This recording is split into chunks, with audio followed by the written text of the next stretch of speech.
ಭಾರಿ ದೊಡ್ಡ ಮಟ್ಟದಲ್ಲಿ ಆಕ್ರೋಶ ವ್ಯಕ್ತವಾಗಿದ್ದು ಹಾಸನದಲ್ಲಿ ಬೃಹತ್ತಾದಂತಹ ಹೋರಾಟ. ಆ ಹೋರಾಟದ ಸಂಪೂರ್ಣ ಚಿತ್ರಣ ಕೊಡ್ತಾ ಇದ್ದಾರೆ ನಮ್ಮ ರಿಪೋರ್ಟರ್ ಕಿರಣ್. ಅಲ್ಲಿಂದ ನೇರ ಸಂಪರ್ಕದಲ್ಲಿದ್ದಾರೆ. ಕಿರಣ್, ಬಹಳ ದೊಡ್ಡ ಮಟ್ಟದಲ್ಲಿ ಆಕ್ರೋಶ ವ್ಯಕ್ತವಾಗ್ತಾ ಇದೆ. ಪ್ರಜ್ವಲ್ ವಿರುದ್ಧ ನೂರಾರು ಸಂಘಟನೆಗಳು ಬೀದಿಗಿಳಿದಿವೆ. ಸದ್ಯದ ಚಿತ್ರಣ ಗಮನಿಸ್ತಾ ಹೋದ್ರೆ ಪ್ರಜ್ವಲ್ ಇವತ್ತು ರಾತ್ರಿ ಬರ್ತಾರೆ, ಬಂದ ತಕ್ಷಣ ಅರೆಸ್ಟ್ ಆಗ್ತಾರೆ ಎನ್ನುವಂತ ಮಾಹಿತಿಗಳಿದ್ದಂತ ಸಂದರ್ಭದಲ್ಲಿ ಇಷ್ಟು ದೊಡ್ಡ ಮಟ್ಟದಲ್ಲಿ ಪ್ರತಿಭಟನೆ ನಡೆಸ್ತಾ ಇದ್ದಾರೆ ಅಂತಂದ್ರೆ ಎಲ್ಲೋ ಒಂದು ಕಡೆ ಅರೆಸ್ಟ್ ಮಾಡ್ತಾರೋ ಇಲ್ವೋ ಅನ್ನುವಂತ ಅನುಮಾನ ಕಾಡ್ತಾ ಇದೆಯಾ?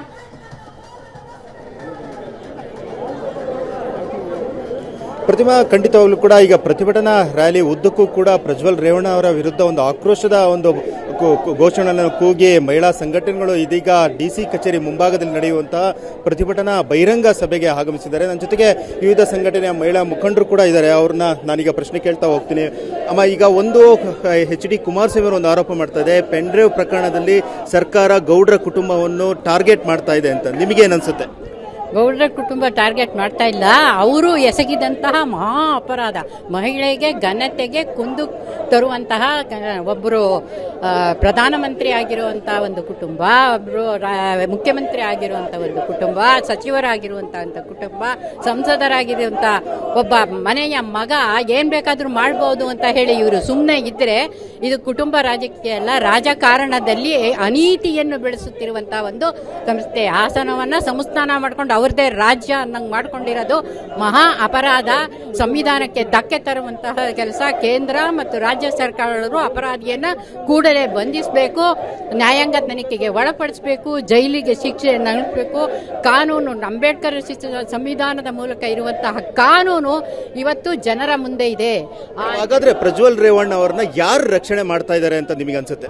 ಕುಟುಂಬದವರೇ ಹೆಚ್ಚಾಗಿ ರಕ್ಷಣೆ ಮಾಡ್ತಾ ಇದ್ದಾರೆ, ಅವರ ಪಕ್ಷದವರು ರಕ್ಷಣೆ ಮಾಡ್ತಾ ಇದ್ದಾರೆ ಅಂತ ಮೇಲ್ನೋಟಕ್ಕೆ ಗೊತ್ತಾಗುತ್ತೆ. ಎಲ್ಲ ಜನರ ತಿಳುವಳಿಕೆ ಎಲ್ಲೋ ಅದು ಇದೆ, ಅದೆಲ್ಲರಿಗೂ ತಿಳಿದಿದೆ, ಅದನ್ನ ಬಹಿರಂಗವಾಗಿ ಹೇಳಿದ್ದಾರೆ. ಆದರೂ ಇದು ಹೊರಗಡೆ ಹೋಗಿದ್ದಾರೆ ಅನ್ನೋದ್ರ ಬಗ್ಗೆನೇ ಸಂಶಯ ಹೊರದೇಶದಿಂದಲಿದ್ದಾರೆ ಅಂತ, ಇಲ್ಲೇ ಎಲ್ಲೋ ಇದ್ದಾರೆ ಅನ್ನೋದು ಕೂಡ ಒಂದು ಮಾಹಿತಿಗಳು ಹೊರಗಡೆ ಬಂದವೆ. ಎಲ್ಲ ಜನಪರ ಸಂಘಟನೆಗಳು, ಪ್ರಗತಿಪರ ಹೋರಾಟಗಾರರು, ಮಹಿಳಾ ಸಂಘಟಕರು ಎಲ್ಲರೂ ಸೇರಿದ್ದಾರೆ. ಆ ವಿಷಯ ಗೊತ್ತಿದ್ದಕ್ಕೆ ಇಷ್ಟು ದೊಡ್ಡ ಪ್ರತಿರೋಧ ಆಗತ್ತೆ ಅನ್ನೋದು ಒಂದು ಕಲ್ಪನೆ ಕೂಡ ಇರಲಿಲ್ಲ. ಜನ ಇವತ್ತು ರೊಚ್ಚಿಗೆದ್ದಿದ್ದಾರೆ. ದೇಶವನ್ನ ಈ ಮಟ್ಟಕ್ಕೆ ತಗೊಂಡೋಗೋ ಒಬ್ಬರು ಸಂಸದನ ನಾವು ಆಯ್ಕೆ ಮಾಡಿದೀವ ಅಂತ ಹಣೆ ಚಚ್ಕೊಂತಾ ಇದ್ದಾರೆ. ಅದಕ್ಕೆ ಆದ್ರೆ ಕುಮಾರಸ್ವಾಮಿ ಅವರು ಒಂದು ಆರೋಪ ಮಾಡ್ತಾ ಇದ್ದಾರೆ, ಪೆನ್ ಡ್ರೈವ್ ಹಂಚಿದ್ದೇ ಸರ್ಕಾರದಿಂದನೇ ಪೆನ್ ಡ್ರೈವ್ ಹಂಚಿಕೆ ಆಗಿದೆ ಅನ್ನೋ ಒಂದು ಆರೋಪವನ್ನು ಕೂಡ ಕುಮಾರಸ್ವಾಮಿ ಅವರು ಮಾಡ್ತಾ ಇರುವಂತದ್ದು.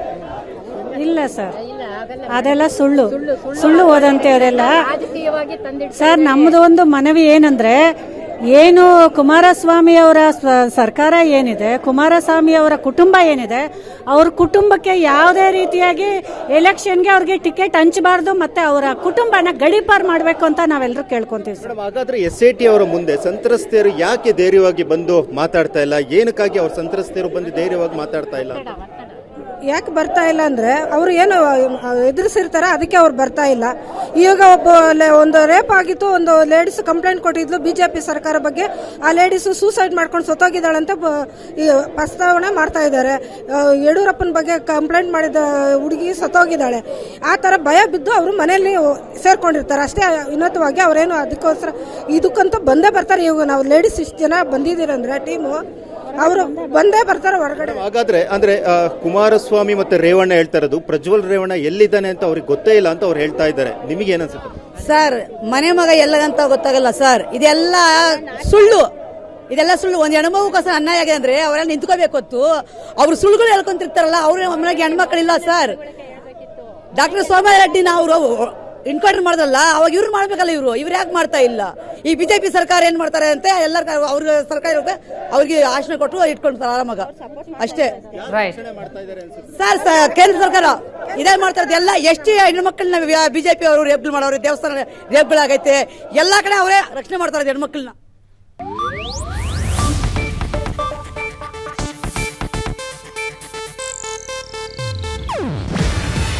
ಇದು ಏಷ್ಯಾನೆಟ್ ನ್ಯೂಸ್ ನೆಟ್ವರ್ಕ್ ಪ್ರಸ್ತುತಿ.